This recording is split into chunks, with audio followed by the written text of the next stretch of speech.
Bonjour à tous, bon retour sur Verismo TV, un grand plaisir de vous parler encore une fois aujourd'hui.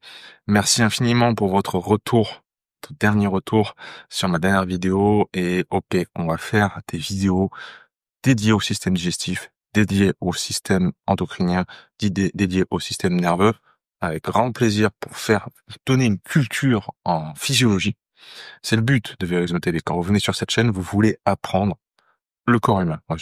C'est ce que je transmets dans mon centre de formation, c'est mon métier, la pédagogie, transmettre la physiologie humaine, le renforcement, les méthodes naturelles, le renforcement également. Mais ce qui me passionne avant tout, c'est d'écrire comment ça fonctionne quand ça fonctionne bien. Ok. Le corps humain, il est magique pour ça à étudier. Et c'est vrai que la science occidentale arrive à donner des clés de compréhension qui sont toujours lacunaires, c'est sûr, mais qui quand même nous aident à porter un regard objectif, ce qui est très dur à faire, porter un regard quand même objectif sur la compréhension du fonctionnement humain. Donc, aujourd'hui, je vais vous parler des allergies. On est au printemps, tout le monde éternue, tout le monde se gratte les yeux, et certaines personnes, non. Certaines personnes éternuent 2, 3 fois, ok, et d'autres, par contre, passent la journée à se gratter, à avoir des démangeaisons, à tousser ou à éternuer. Pourquoi chez certaines personnes c'est autant accentué et handicapant? Pourquoi chez d'autres c'est juste une réaction normale? Donc on va traiter du système immunitaire aujourd'hui. Très difficile de déterminer une limite cloisonnée entre système endocrinien, donc les hormones, système nerveux, système immunitaire et le système cardiovasculaire parce que tout le monde est entrelacé. Tout le monde s'inter-influence. Mais bon, pour évidemment, le fait même d'avoir une pédagogie et de vous transmettre quelque chose, on va cloisonner un petit peu. D'accord? Donc, système immunitaire, ça veut dire qu'on va parler des agents du système immunitaire qu'on appelle les globules blancs. Donc, les globules blancs, c'est la manière un peu vulgaire de parler des lymphocytes, des leucocytes, mais surtout des lymphocytes, de type les lymphocytes T, les lymphocytes B, par exemple. Ce qui vont nous intéresser dans la réponse immunitaire, ça va être surtout certaines classes de lymphocytes T, donc nos petits soldats internes, tout blancs, comme moi aujourd'hui en blanc, c'est pour ça que j'ai mis ce pull blanc, si vous parlez des globules blancs, qui réagissent quand un allergène, quand une molécule extérieure rentre dans le corps. Par exemple les pollens, ou bien les molécules toxiques qu'on peut avoir, qu'on va décrire, qu'on appelle des perturbateurs endocriniens justement, mais qui perturbent aussi le système immunitaire, pas seulement les hormones, que sont le bisphénol, par exemple, le BPA, vous savez, ou d'autres agents toxiques qu'on peut trouver dans l'eau, l'alimentation, etc. Bref, quand un agent pathogène extérieur rentre dans le corps, pour la première fois, on va y être sensibilisé. Ça veut dire que notre système immunitaire, il va créer des pièges spécifiques à cet agent-là. D'accord? Et ça, c'est avant tout médié donc par des cellules qui captent le pollen, ce qui est rentré, etc., comme les cellules dendritiques, ce qu'on appelle des cellules présentatrices d'antigènes. Et donc, derrière ça, quand elles vont présenter à d'autres cellules du système immunitaire, celles-ci vont s'armer. On va faire des pièges spécifiques, on va faire des immunoglobulines, les IgE, pour ceux qui se souviennent des cours de SVT du collège. Et tout ça, en fait, ça sert à, pour la prochaine fois qu'on est réexposé à ça, déclencher une réponse immunitaire. D'accord? Des symptômes, un éternuement, etc. D'accord? Et ça se passe dans le sang. C'est-à-dire quand un allergène rentre dans la circulation sanguine, on déclenche ce genre de réaction-là, et c'est avant tout médié par les lymphocytes TH2. T pour helper en anglais, c'est-à-dire, en français, c'est les lymphocytes T auxiliaires, de type 2. D'accord?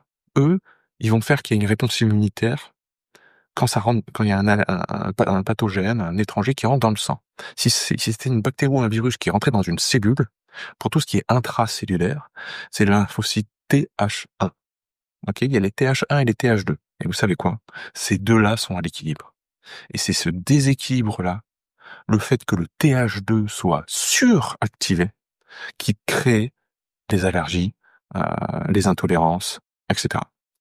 Que certaines personnes passent des journées à éternuer, alors que d'autres non. D'accord? Une surexpression des réactions immunitaires TH2, c'est ça en fait l'allergie. Alors pourquoi il y a une dérégulation entre les deux? Pourquoi tout le monde ne fonctionne pas de cette manière-là? C'est-à-dire, première exposition à un pathogène, à, par exemple à du pollen ou quoi, puis après une régulation normale, on n'éternuerait qu'une seule fois, on tousserait un petit peu, mais pas plus. On dirait pas des symptômes aussi forts. Eh bien, heu, il y a des facteurs génétiques, bien entendu, mais il y a surtout des facteurs épigénétiques. Il y a surtout des facteurs qui sont dus à notre hygiène de vie. Tout d'abord, je vais parler ce qu'on appelle les perturbateurs endocriniens, généralement. Donc, j'ai parlé du BPA, donc bisphénol A, qu'on trouve dans les plastiques, euh, entre autres. Je vais parler des phtalates qu'on trouve dans tout ce qui est, encore une fois, plastifiant, donc les emballages plastiques, par exemple, pour la nourriture ou pour, je sais pas moi, ce que vous achetez dans le commerce, peu importe. Les parabènes, c'est tout ce qui est conservateur, donc dans les plats préparés, dans les boissons, dans conservateurs aussi dans le monde de la cosmétique, les polluants atmosphériques, donc pensez aux particules fines, pensez à tout ce qu'on crée comme pollution dans l'air, les médicaments, les antibiotiques que vous pouvez évidemment ingérer, mais que vous pouvez aussi retrouver dans l'eau, évidemment, du robinet. Donc, heu, tout ça, tout ce cocktail-là, cocktail c'est un mot important, il va tout d'abord déréguler en fait l'équilibre TH1, TH2, parce que les lymphocytes T, auxiliaires 1 et auxiliaire 2, normalement, ils s'inhibent l'un à l'autre. S'il y en a un qui est en excès, il va être inhibé par l'autre. Comme ça, on a un bon équilibre. OK? Et ben ça, ces perturbateurs endocriniens-là, p changent, perturbent cet équilibre. OK? Ils augmentent, ils favorisent le TH2. Favorisant le TH2, eh ben, on favorise, la réaction, en fait, du système immunitaire à faire des allergies en produisant, par exemple, plus d'histamine. Vous avez peut-être entendu le terme d'histamine. C'est l'histamine, donc c'est un vasodilatateur, un bronchodilatateur, il va faire beaucoup de quintes de toux, il va faire beaucoup d'éternuements, etc. Ils inhibent aussi tous ces polluants que j'ai cités, les lymphocytes T régulateurs. C'est une autre classe de lymphocytes T. Les lymphocytes T, vous savez, il y en a plein, et on les appelle T parce qu'ils sont fabriqués dans le thymus. Les lymphocytes B, on les appelle B parce qu'ils sont fabriqués dans la bone marrow, dans les bones, dans les os. En anglais, on dit bones, donc c'est pour ça qu'on dit lymphocyte B. Lymphocyte T et lymphocyte B jouent ensemble. Hein, tout ça, eux, ce sont les acteurs du système immunitaire. Eh bien, dans les lymphocytes T, on a donc les lymphocytes T auxiliaires qu'on a vus, mais il y a aussi des lymphocytes T régulateurs. Régulateurs pourquoi? Parce qu'ils régulent justement l'inflammation. Ils régulent la réponse immunitaire pour pas que ce soit trop haut. Eh ben, les polluants inhibent ça. Ils empêchent qu'on ait notre propre régulation interne. D'accord? Et dernier effet de ces polluants-là, ils augmentent la dégranulation des mastocytes. Qu'est-ce que ça veut dire? Les mastocytes ou les granulocytes, ce sont d'autres agents du système immunitaire. C'est encore d'autres soldats et d'autres gendarmes de notre système immunitaire, d'autres globules blancs, qui eux sont pleins d'histamine, par exemple. Comme s'ils avaient des petites granules. C'est pour ça qu'on appelle ça des granulocytes aussi. Et quand ils ont les IgE, les immunoglobulines, eux, qui sont un peu comme des pièges à allergènes, à pollen, voilà, aux choses qui rentrent dans le corps, quand ils captent ça, ils relâchent leur histamine. D'accord? Eh ben, tout ce beau monde-là se fait complètement déréguler par ces polluants-là. OK? Et donc, on a une surexpression du symptôme. Les polluants créent une modification épigénétique où on augmente, en fait, les interleukines. Les interleukines 4 et 5, c'est des agents de l'immunité qui augmentent fortement l'inflammation. OK? Et ils baissent, ils inhibent les gènes de la tolérance aux pathogènes. OK? C'est-à-dire que ce qui nous permet de tolérer un élément extérieur, d'avoir une réponse immunitaire correcte, et pas amplifiée, de manière trop importante, c'est certains gènes qui doivent s'exprimer. Eh bien, ces polluants-là inhibent ces gènes-là, et on trouve même du transgénérationnel, c'est-à-dire que même chez la femme enceinte, on peut voir que si elle est exposée à ces polluants-là, les gènes chez le bébé qui permettent la tolérance aux pathogènes sont inhibés. Okay, donc il y a aussi une prise de conscience à faire, surtout chez les femmes enceintes. Ces polluants-là, ils vont favoriser aussi l'ouverture des muqueuses. Et ça, c'est très important. Parce que on peut penser que le pollen qui vole au printemps, ce qu'on voit à l'extérieur de nous, les polluants, etc., on est équipé quand même, normalement, pour les filtrer. C'est-à-dire pour qu'ils restent à l'extérieur et qu'ils rentrent pas dans le système. Ce qui fait l'interface entre l'extérieur et l'intérieur, entre l'atmosphère, par exemple, et votre circulation sanguine, ce sont des muqueuses. Les muqueuses, c'est nos barrières. Et les barrières, on en a plusieurs. On a la muqueuse intestinale, la barrière intestinale, la muqueuse des poumons, la barrière pulmonaire, toutes les muqueuses dont vous pouvez réfléchir, dont la peau. Toutes ces muqueuses-là reposent sur le même principe. Leurs murailles sont faites de cellules qui se tiennent la main. On appelle ça les jonctions serrées. Une jonction serrée, elle est justement serrée. Elle ne doit pas se desserrer. Et ce qui la desserre, ce qui l'ouvre, c'est l'exposition à des polluants que j'ai cités. Okay, ils ouvrent cette barrière-là, qui est une barrière électrochimique, et en l'ouvrant, c'est comme un filet qui tout d'un coup serait déchiré. Eh bien, il y a beaucoup plus de polluants, beaucoup plus d'éléments extérieurs qui rentrent dans le système et qui donc vont favoriser, comme j'ai dit, une réponse immunitaire via les lymphocytes TH2 et beaucoup donc d'allergies. D'accord? Une suractivation du système immunitaire. Et il y a des effets cocktails à ça. C'est-à-dire que les polluants, ils vont s'accumuler en nous. Notamment dans les graisses, parce que beaucoup de ces toxiques sont liposolubles. On va les rendre inoffensifs, en tout cas on va les stocker sous forme de gras, enfin dans du gras, dans le corps, pour ne pas qu'ils aient leur effet toxique. Ce faisant, on sature les voies de détoxification du corps, que sont le foie, donc le foie va être saturé, les reins, l'excrétion par l'urine aussi, c'est une voie de détoxification, les intestins, évidemment, ça sort du corps via les intestins, les matières sortent du corps via les intestins, tout ça, on va les saturer à cause des polluants extérieurs, que sont les perturbateurs que j'ai cités. Ce faisant, on baisse le seuil de tolérance. Comme on est surexposé à tout ça, dès qu'il y en a un petit peu, on réagit énormément. Okay, on ne les tolère plus. Alors on a vu ça, une surexpression de ce genre de phénomène chez les enfants qui vivent en ville. On sait que l'urbanisme, par la pollution atmosphérique entre autres et la raréfaction des environnements naturels, eh bien diminue la pluralité en fait des choses auxquelles on peut s'exposer en termes de germes, de bactéries, de virus ou de molécules comme issues des arbres et des plantes, comme les pollens.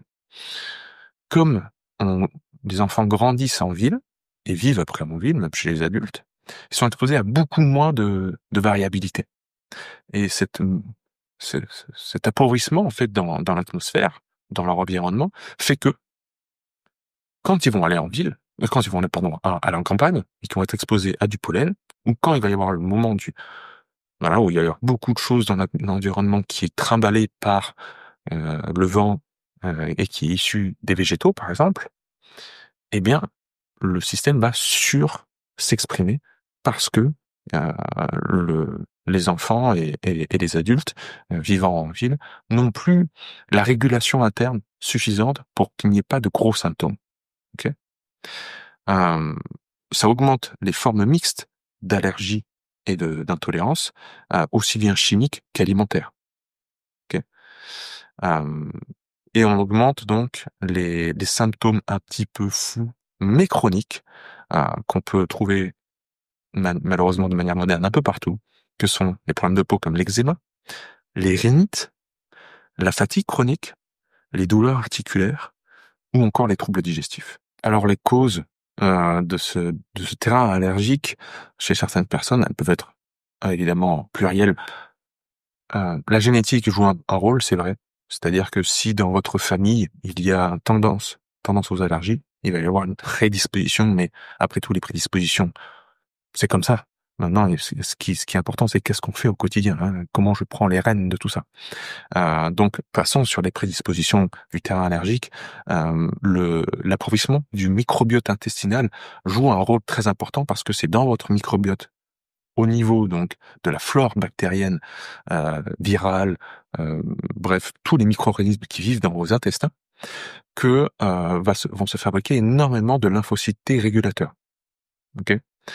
Les lymphocytes T régulateurs, comme je l'ai dit, c'est eux qui permettent de réguler l'inflammation. Ça s'emballe pas, ça monte pas trop dans les éternuements, dans les quintes de toux, dans les problèmes d'eczéma, etc. Et ce qui perturbe les intestins, ce qui perturbe les micro-organismes qui vivent à l'intérieur de nous, c'est justement les antibiotiques, c'est justement les pesticides, les fongicides, etc. d'une alimentation qui ne serait pas bio ou au mieux issue de votre propre jardin, les polluants extérieurs dans l'air, etc., etc. Ça appauvrit vos propres bactéries. Et vos propres bactéries, normalement, par leur fermentation, par leur vie, elles viennent nourrir votre système immunitaire en produisant des acides gras, la nourriture, en fait, de votre propre barrière intestinale, qui permet de faire les lymphocytes T régulateurs et qui permet de réguler votre inflammation. Okay, donc, il y a vraiment une symbiose entre les bactéries qui vivent en vous et votre système immunitaire. Donc, il y a vraiment un appauvrissement, un déséquilibre du microbiote intestinal qui peut jouer sur votre réponse immunitaire, votre santé immunitaire, on va dire. La barrière intestinale ou épithéliale, pulmonaire, n'importe quelle muqueuse qui serait perméable, comme je l'ai déjà expliqué. Et donc, là, on peut avoir une inflammation en cause. Hein, la cause de ça, c'est une inflammation chronique. Donc, peu importe la source, ça peut être les polluants que j'ai cités, mais ça peut être une autre source d'inflammation qui crée ça.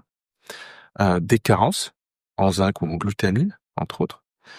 Des infections chroniques, une dysbiose intestinale. Donc, comme j'ai dit, une dysbiose, ça veut dire que certaines populations de bactéries prennent le dessus sur d'autres. Il peut y avoir un terrain inflammatoire qu'on appelle de bas grade, c'est-à-dire une inflammation un petit peu chronique tout le temps chez une personne. Et là, comme on va parler ensuite, le stress joue un rôle énorme. L'état de stress, donc, par rapport à un stresseur externe, qu'il soit mental ou bien physique, que ce soit être exténué physiquement ou être exténué mentalement, quotidiennement, risque de créer, eh bien, ce terrain inflammatoire un peu constant risque de créer du surpoids, du stress oxydatif, une hypersécrétion de cortisol, d'insuline, peu importe. Ça va créer en fait un terrain, un lit à cette dérégulation immunitaire. Enfin, l'hyperréactivité du système nerveux autonome, c'est-à-dire que chez certaines personnes, l'axe entre la modulation du système nerveux par le cerveau, surtout l'hypothalamus, et tout le reste du corps au niveau du système nerveux central et périphérique, est dérégulé parce que trop stimulé tout le temps. Hein, donc on a une dominance du système nerveux qui est dit sympathique. Sympathique, c'est la réaction de lutte ou fuite ou paralysie. C'est-à-dire on est tout le temps sur le qui-vive. Et c'est tout le temps sur le qui-vive, ça use l'organisme. Il faut qu'il y ait un pendant de repos, un truc qui contrebalance le parasympathique, les siestes, le sommeil, la détente, les pieds dans l'herbe, être zen. Tout ça, en fait, ça importe énormément pour contrebalancer le système nerveux sympathique. Parce que si on est tout le temps dans le sympathique, il va y avoir une faible régulation, entre autres, du nerf vague. Et le nerf vague, c'est lui qui va justement réguler tout ce qui se passe au niveau intestinal, le lien entre le cerveau et les intestins. Et donc, à force de stimuler comme ça, on s'en va vers l'épuisement. L'épuisement aussi du système immunitaire. Et enfin, comme j'ai cité dès le début, les polluants, les toxiques. Alors comment on fait? Quelle stratégie on va mettre en place pour améliorer tout cela? Bah déjà, on va commencer par la via negativa. On va supprimer au mieux tous ces polluants que j'ai cités au départ. Donc, tout ce qui est contenant en plastique, peuvent contenir du bisphénol, des phtalates, etc. On filtre son eau grâce à un filtre professionnel que vous trouvez euh, facilement dans le commerce, sur Internet, vous en commandez un. On est très attentif à ce qu'on se met sur la peau. Attention au monde de la cosmétique. Si vous mettez quelque chose sur la peau, dites-vous que vous devriez pouvoir le manger. C'est une règle conseil de grand-mère qui s'applique totalement. On consomme la meilleure alimentation possible, c'est-à-dire de qualité, bio, locale. Vous savez que je suis engagé avec Féroce pour vous proposer les meilleurs produits qui soient en termes de qualité, de viande, d'huile d'olive, de graisse, etc. Ça passe par là. Bio, local, du jardin, du coin, du marché, et pas des choses qui sortent de sachets plastiques. Voilà. L'alimentation, la nutrition, on en a beaucoup parlé sur Verisme TV, mais ça passe par le bon sens. Tout ce qui sort de sachets plastiques, tout ce qui ne pousse pas du sol, qui ne tombe pas d'un arbre, qui ne vole pas, qui ne nage pas, qui ne court pas, on ne le mange pas. Voilà. Tout ce qui est généralement en fait une étiquette avec des composants, avec une liste d'ingrédients, on ne devrait pas le manger. Parce que si ça a une liste d'ingrédients, c'est-à-dire qu'il y a plein de choses qui sont mélangées et ça a été transformé. Donc, alimentation brute. Et basta. Et on peut, afin de diminuer la charge de toxémie interne, on peut pratiquer, par exemple, le jeûne ou le jeûne intermittent, qui permet de faire un relâchement, justement, de désaturation des voies de détoxification, comme j'en ai parlé, du foie, des reins, des intestins, qui sont peut-être surchargés. Donc voilà, en fait, les allergies, vous comprenez bien qu'il n'y a rien de rédhibitoire, toutes les clés sont dans vos mains. Tout passe par le comportement, votre hygiène de vie. C'est faire de la prévention, mais aussi agir activement. La prévention, c'est pas un truc comme ça qui sert à rien. C'est agir activement que de veiller à son cadre de vie, l'air que l'on respire, l'eau que l'on boit, l'alimentation que l'on met dans sa bouche et dans la bouche de ses enfants.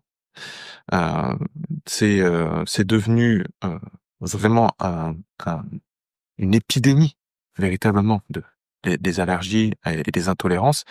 Mais sachez que rien n'est arrêté. Vous pouvez toujours changer votre microbiote, vous pouvez toujours aller vers le mieux. Ça sera jamais parfait. Peut-être que vous éternuerez toujours au mois de mai, hein, mais ça sera beaucoup moins marqué et vous aurez conscience de vos actes. Je vous laisse là-dessus.